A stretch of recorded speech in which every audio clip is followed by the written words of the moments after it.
Welcome to Introduction to NumPy, one of the modules in Data Science for Beginners series. The topics to be covered in this lecture are: we'll see how to declare a multi-dimensional array, we'll perform some slicing and stacking of arrays, and do some mathematical computations on single and n-dimensional arrays.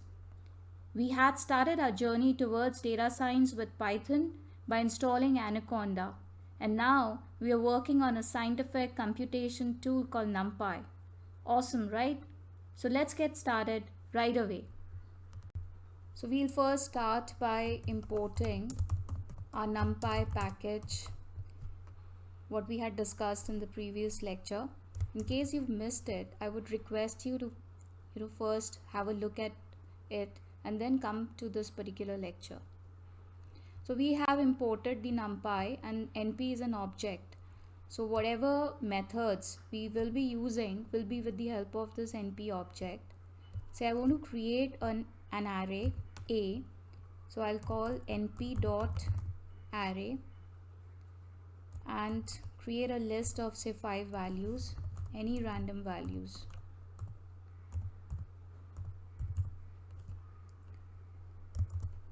Want to print the array. Okay, so I want to know what is the dimension, like is it 1 dimensional, 2 dimension. So I'll just write ndim, and also want to know the item size. Now what is this item size? This item size is a property which prints the byte size of each element inside the array. So how do I do it? It's dot item size.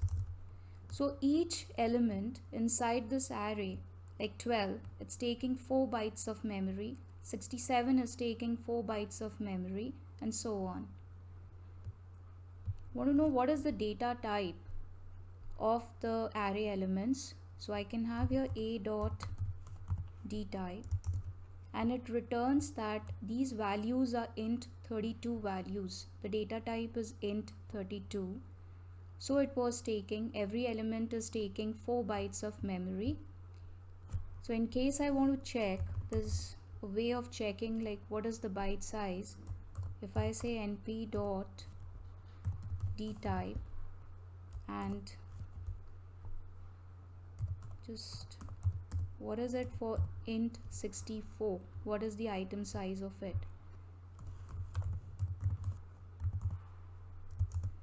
So it 8 bytes. If it's 64 bits, then it's each element is going to occupy 8 bytes of memory.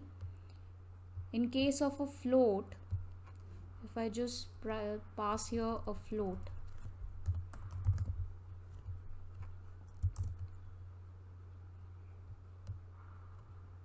so each float value will occupy 8 bytes of memory. So this is how we find the item size for single dimensional arrays.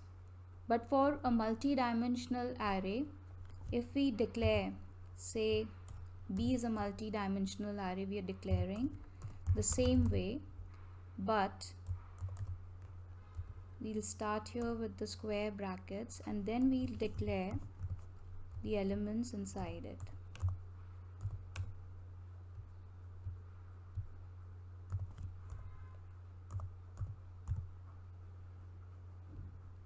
Okay. Now if we want to find out the dimension of this array, we'll write b dot ndim. So it's a 2-dimensional array. So if we want to find out the size of this multi-dimensional array, we have a property called size. So we'll say the name of the array dot size. So it's 6. Now if we see here, these are all together 6 elements inside the array. We want to know the shape or the how is it, like how many number of rows and how many number of columns are present. So we can say b dot shape, and it returns the number of rows. The first one is for rows and the second one is for columns. With the help of NumPy arrays, we can do some mathematical operations which makes it stand apart from the Python list, which is not possible in the list. Say want to do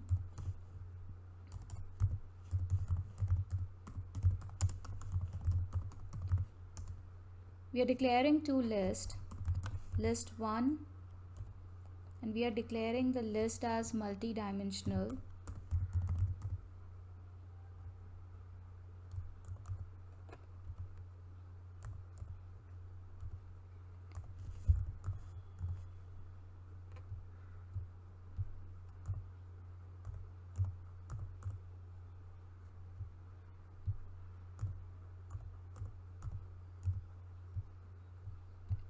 And we take another list, list 2.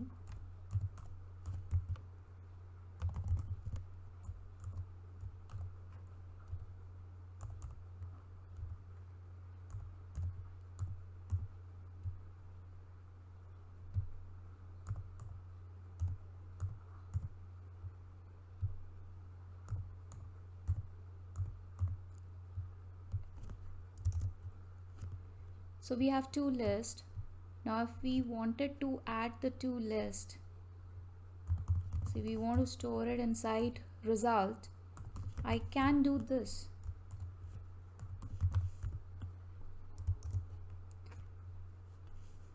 So if you just print result,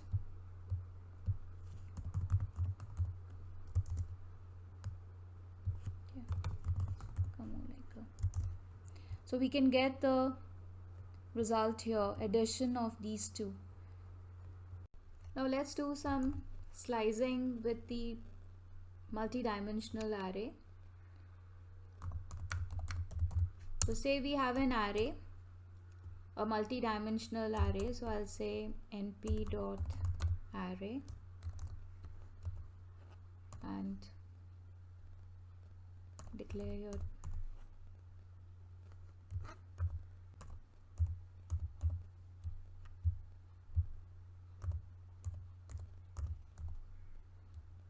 So I have declared an array which has got 3 rows and 2 columns.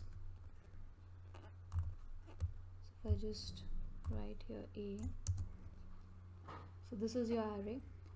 Now say I want to access inside the array the first row. So this is 0th row, this is the first row.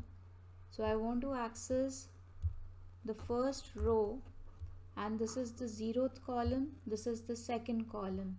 So say I first column, so suppose I want to access the first column, so 0 1 0 1. So here you can see the first column in this first row is 7, so we get the value as 7. What if you want a range, say from 0th to the second, now 0 1 2, because it's a range, so it's going to stop at 1, so 0 and 1, and I want to access the first column. So here we had like from 0 and 1 till here I'm accessing the first column, so I got 3 and 7. If I wanted to access the last row, I can write here -1. So this basically gives the last row. So like this you can work with your own examples and try to slice the NumPy array so that you get more hands-on practice. Now if I want to iterate through an array, through a multi-dimensional array,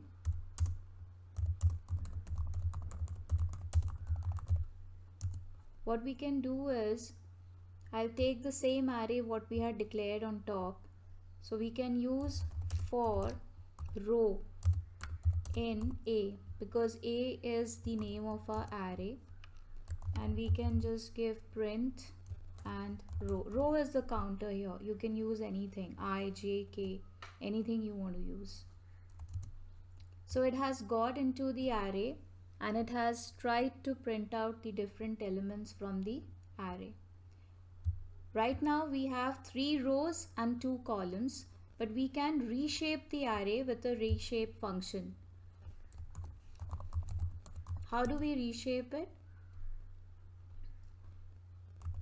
Let me declare an array. Please keep doing as much as you can hands-on exercises and practice, because if you just listen or watch a video, it's not going to be of any use until you start implementing it on your own by writing or typing in the codes in your computer. So when you get errors, you come to know about your mistakes and you get to know more about the coding part. And since we have started this particular course keeping beginners in mind, so I always would suggest that try to do as much coding as possible so that you get more confidence in this particular language which you are learning, and this is a new language for you. So here I have declared a multi-dimensional array. Let's check the shape of it, what we had done earlier also. So it has 3 rows and 2 columns. I want to reshape it, so I'll say reshape. Say I want it to have 2 rows and 3 columns. It's possible. So right now this is 2 rows and 3 columns. There is a function ravel. So ravel is used for flattening the array, the n-dimensional array. So how do we do it? Just say a dot ravel. So basically you can see we got it back like how as a single list we would have written. Stacking of arrays as well. We can do a vertical stacking or we can do a horizontal stacking. So let's take 2 arrays, NumPy arrays, and let me just take it as a range of numbers instead of typing it out, and I can reshape it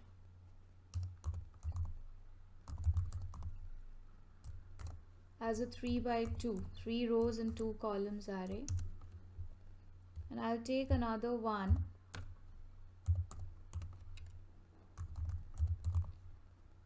where I take the other 6 numbers starting from 6 going till 12, and I'll reshape this again as a 3 by 2 array. So now if I want to stack it, I have a function called vstack in NumPy where I can pass as a single argument the value of A and B arrays. Okay, so now you can see that it's vertically. My first was like 0, 1. If I just execute this, I write here A. So this was my first array. This is my second array. So both the arrays are stacked together in a vertical way. Similarly, you can do a horizontal stack. So I can say h stack